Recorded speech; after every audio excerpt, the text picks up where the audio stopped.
And here we go. Yep. This is your AEW Dynamite review. I want to believe this is like the first Dynamite review that I've done in such a long fucking time. Yeah, been a while. It is also another installment of Around the Point. I want to thank all of you for tuning in today here on the YouTube channel, or if not, if you're listening to this on the podcast on Anchor. Yeah, Around the Point is also a podcasting, it has its own podcasting platform. Let me be correct with that. And hopefully the audio is better than it was on Sunday. And here I am. Hey guys, what's up? Or again, I'm trying to look at the camera right here, but you kind of get the idea. I hope everyone's having a wonderful day.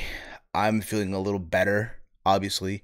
In case you guys don't know, yesterday I had my wisdom tooth removed from me. Yeah, I had a picture on Twitter and all that stuff. But I'm feeling a little better. I'm feeling a little better now. I'm feeling much better now. Let me just say that correctly.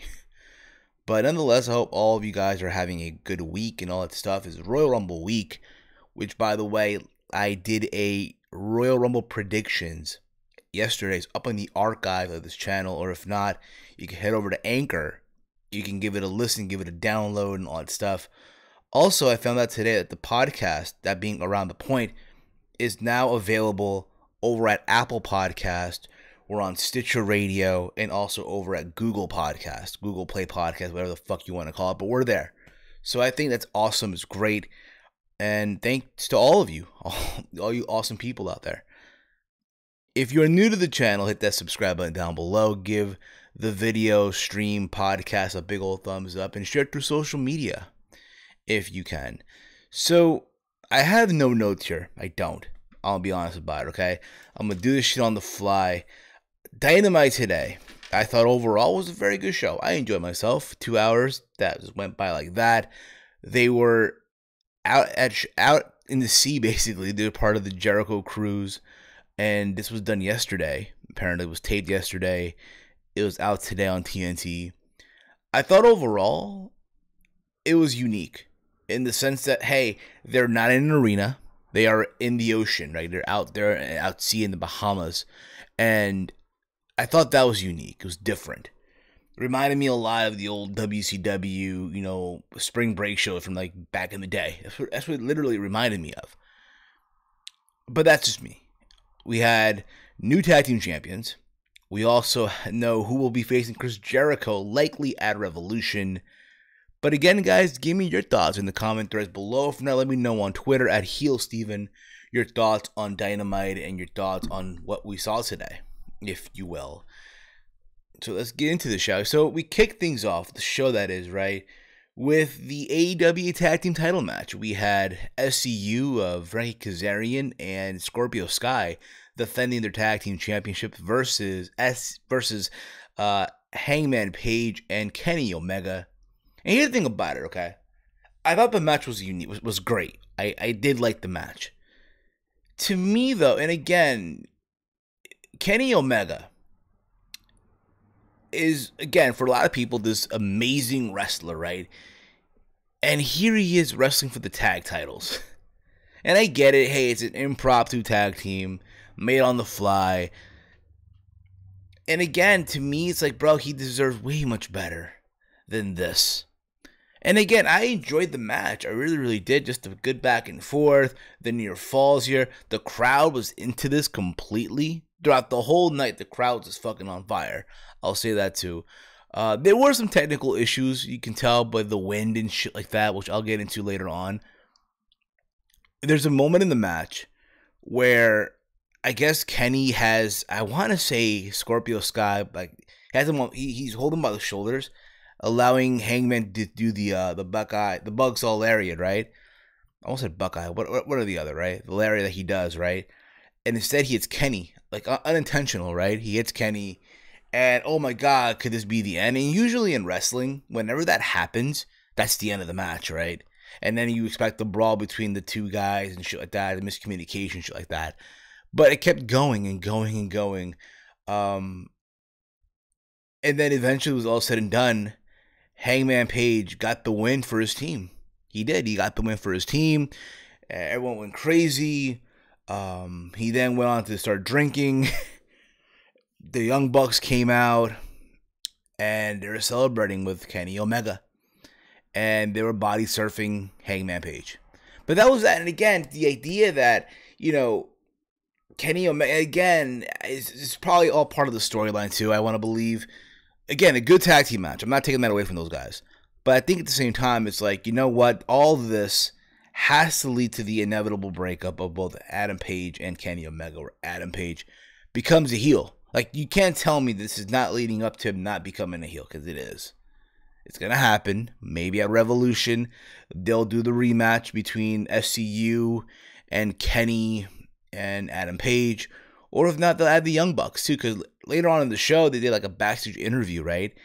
And Adam Page, I think it was Adam that said, hey, it's crazy that we got these belts before you guys, that being the Young Bucks. And you remember, a couple of weeks ago, the Young Bucks faced SCU and lost. And if you watch Being the Elite, because for whatever reason, they use Being the Elite to hype up their shows and storylines and shit like that. I don't know why, but they do. I think on the Christmas episode, right? SCU went over to the Young Bucks' house. I think it was Matt Jackson's house. One of them, right? Like one of them. And they had the belt, and the Bucks were mad about it. Like, why are you bringing the belts to here and shit like that to rub it in? So maybe we'll see that, but we'll see. But overall, I thought, again, it was a good match. And we'll see where all this goes, guys. Chime in your comments and all that fun stuff. Your thoughts on all this as well. We then had Britt Baker. Holy God. Britt Baker versus, Priscilla Kelly. And here's the thing about it. This match was just the bleeding shits for me. I'm sorry, Britt Baker doesn't do it for me. She really, really doesn't. She obviously won, because obviously, why would Priscilla Kelly even get the win here? Why would she? They mentioned the fact that it's her return, it's her singles debut, because she was in that all-out casino battle royal for the women back during All Out. So I want to believe that Priscilla Kelly is signed to AEW. I want to believe that. Maybe she is, maybe she isn't, but that is, from what it looks like, she is signed to All Elite Wrestling. And you know what? Good for her. Why the fuck not? The match for what it was, I'm sorry, I just did not give a shit about this match. I really did not. All I know is that Britt Baker won. She locked in her finisher, and Priscilla Kelly tapped out. That's it. She tapped out, and that was the end of it. And it was one of those things where, okay, again, I just don't care for her. I don't give a shit. And then at the end of the match, like, it was all said and done, right? For whatever reason, they had Tony Schiavone come out there to interview Britt Baker about her win and, all that stuff, right? And remember, if you watch the storyline, like if you listen to the storyline here, right? Britt Baker is upset that Riho isn't around, and Riho is the AEW Women's Champion, right? And you have her, that being Britt Baker, insult Tony Schiavone. Like, first, like, thank you for being here. We love you, Tony Schiavone. But the thing that a year ago you were this shitty Starbucks employee, some shit like that, right? I guess what you were trying to insinuate that, hey, Tony's here. Tony Schiavone is here working, busting his ass, while Riho isn't even there. And they mentioned that Riho is also a champion in Stardom. Again, I don't watch Stardom for that matter, but they reference that as well. That she is this champion. She's never around. No shit. She is never fucking around. But there's that. Okay? But then, again, Britt Baker carried on with this terrible promo. It was annoying too. The wind. Because, again, they're in the sea. They're at the sea. They're in the sea, right? They're at sea. Okay? And the wind is blowing and it's getting into her hair. She's continuing to pick her hair, which was fucking annoying. It really, really was. Okay? And people were just booing. No one really gave a shit about it. It's bad when Britt Baker's cutting this promo that no one cares about, but Jim Ross like, oh, take us off the air. Like, Jim Ross literally demanded a commercial break, like right there in the middle of her fucking promo, which I thought was hilarious. So it was funny as shit. But that's what they pretty much. That's what they think of Britt Baker. And it's crazy to think that Britt Baker, when AEW formed, oh my gosh, she will be the face of that women's division. Look at her now. They feel that now they got to make her a fucking heel. Let's see how it works. Let's see what happens. But she talked about how she's a role model for kids, how this is full time, it's not easy and shit like that. So we'll see how that goes. We'll see how that is gonna end up going. Okay.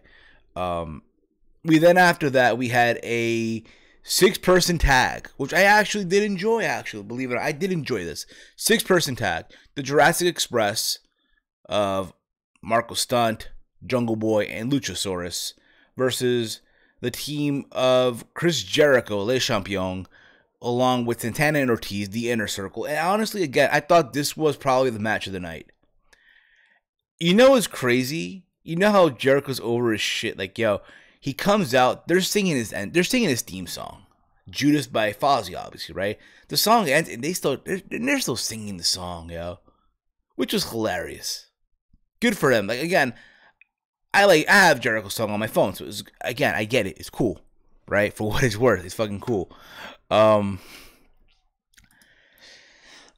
the match goes, and again, a good back and forth match. You can tell down the road they're gonna build to a Jungle Boy and Jericho program. You gotta believe it in the back of your mind, right? And they were working on Jungle Boy. Eventually, Jungle Boy made the tag to Luchasaurus. Luchasaurus looked like $1 million as well. He did a standing moonsault on the Jericho. Someone of his size, the fact that he's doing all this shit is fucking amazing, right? It makes you think that someone like Luchasaurus deserves better too. The guy, in my opinion, deserves better as well. But at the end of the day, that's my humble opinion. The match ends eventually when Jericho hits the Judas effect on Marco Stunt and gets a pin. Keep this in mind, Marco Stunt does a 450 splash to get a near fall on Jericho. Can you imagine? Just think about this for a second. Imagine what would have happened if Marco Stunt would have pinned Chris Jericho. Oh my god, the internet would have lost their shit. Oh my god, people would have went an irate. Jim Cornette would have fucking popped the vein. I don't fucking know. His blood pressure would have gone up. I'm just saying. If he would have pinned Chris Jericho. Holy crap. But there was that. We then go to MJF versus Joey Janela. Now again, these guys had matches before on the independent scene. Better than this, in my opinion. But I'm not saying it was bad or anything, but I get what they're trying to do. Okay? This was a way to give MJF momentum because, again, MJF is in a program with Cody. He has a match with Cody coming up at Revolution. That is, if Cody doesn't fuck up and doesn't touch him or shit like that, right? Because, again, MJF has demands in order to have Cody face MJF. Cody can't touch MJF. Cody is supposed to face Wardlow in a couple of weeks in a steel cage match. And he has to receive 10 lashes on live television before we get this match. So you want to give MJF that momentum. Janela came out rocking box braids. It is what it is. It looked like Janela had momentum in the match, and then eventually he got distracted by Penelope Ford and Kip Sabian. Penelope Ford, who is the ex-girlfriend of Joey Janela, started making out literally on the entrance ramp, distracted Janela, and caused MJF to get the win. And then he got on the mic. Cody comes out. And again, it's one of those things where, again, Cody's on the apron. He gets in the ring. And again, MJF just dogging Cody, right? Just dogging him and shit. Again, good heat. Good fucking heat. Drops the mic, leaves, right? Because again, Cody can't touch him. But Cody's like, listen, I know I can't touch you and all, but I know two people that can. MJF turns right. Keep in mind, MJF's on the entrance ramp. And right behind him are the Young Bucks. And the Young Bucks super kick him. And they throw him into the pool. Again, good momentum, good hype. Honestly, I am excited for this match at Revolution when it happens. I look forward to seeing it. I think, honestly, the way you go about this is you have MJF get the win. You want to establish the young talent. So why the fuck not?